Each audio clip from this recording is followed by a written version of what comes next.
Hi everyone, my name is Shai Van Gelder, and I just wanted to bring a little bit of my world into your potentially crazy world. This is what's going on in the vineyard. Right now I am currently standing in our Petit Verdot block. Our Petit Verdot block was pruned and now has been tied down. So we are looking at vines that are spur pruned and also cane pruned. We have about 2.25 acres of Petit Verdot on the estate, which is located in Delaplane, Virginia, in northern Virginia in Fauquier County. We are very close to bud break in some of these vines. I would say about in our Petit Verdot block, we're about 50% of the way there between bud swell and pushing carbs and bud break. I haven't seen any new foliage yet, but that's only a matter of time. And one of the things that is so good about bud break is that it really shows us that this is the start of our growing season. It's when we really have to start putting an emphasis of our time into the vineyards. So as a example, and a real life example of what's going on, I can show you what a vine that's pushing carbs or weeping looks like, and then followed by a vine that is very close to bud break in the stage of bud swell. So right over here, you see this vine with that droplet. That is what we call a weeping vine. And the reason why is because it does look like a tear. And what it is a combination of water, micronutrients, macronutrients, and carbohydrates that are being pushed throughout the vine to help take the vine from dormancy into being awake. So just like a bear needs to wake up and have a meal after hibernating, our vines need the same thing.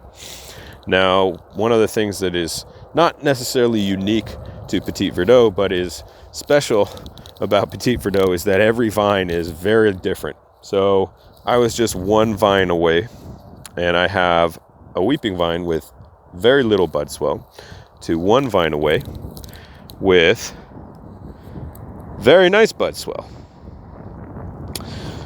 So that tells me that Petit Verdot is pretty close to its first spray application, where we will be protecting it from any potential pathogens, and we will also be protecting it from the potential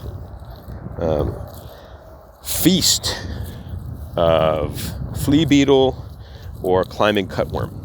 Now, in years past, we haven't had too much of an issue with either of those pests, but it is important to stay in your vineyards and stay active in the vineyards, scouting for any potential danger.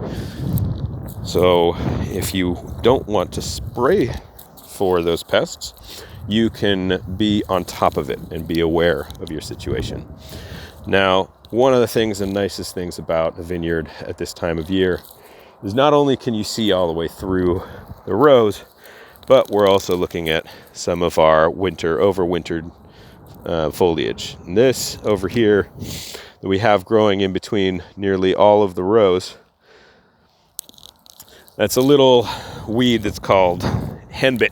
Henbit is of the mint family, and as you can see, if left unchecked and unregulated, then it grows like a weed. Go figure. It's not really that detrimental at this point in time, but we're going to want to manage it before the humidity levels start to increase so that we can manage our growth and limit the amount of humidity that will be available in the canopy. That's pretty much it. That's what I'm doing nowadays. It's just walking up and down rows, making sure that we're in good standing in our vineyards, and that we have some really nice and proper growth that's going on. Here, I found a little something for you guys. There's a sign of some nice growth over here as well. There you go. And that, hopefully, with the proper care, will turn into some of Virginia's best Petit Verdot. I know it's a emerging varietal in this region. A lot of people love it. A lot of people like it. I'm a big fan of using it as a blending component and also as a single varietal wine. It's really big and powerful. So that's pretty much what I'll be doing for a while until I can get out and make a spray program and come up with something. And what that entails is getting everything prepped and ready in the tractor, in the sprayer, and just making sure that everything's coated and protected against different pathogens, and also, like I mentioned, it's protected against the different pests that will have their set life cycles around this time of year. That's it for now.